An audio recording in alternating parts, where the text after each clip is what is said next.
Welcome back. A family on the East End who lost two loved ones in two different crashes is fighting now to keep a sign on their lawn. Its message is against distracted and impaired driving. Now some residents want it taken down. News 12's Eileen LaPalmer has the story.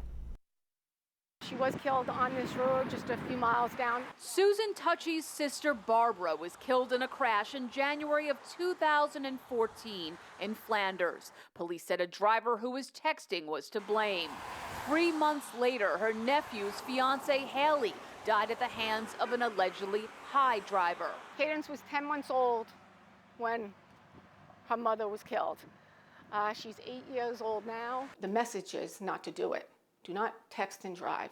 Do not drive under the influence. Tucci put this double sign up at the edge of her property along Flanders Road years ago.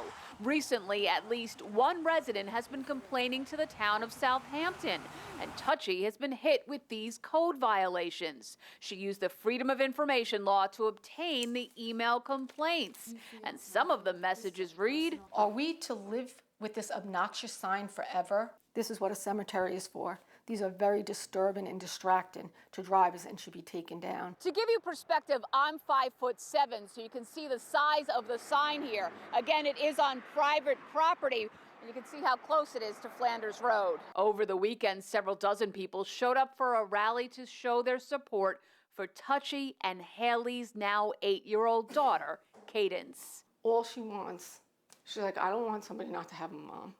That's an 8-year-old wants to save other people's lives. That's the message, to save lives. That's all my family wants to do.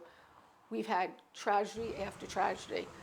And in 3 months, to lose 2 family members. Tucci will be heading to town court next month to fight the code violations or at least find a way to keep her signs.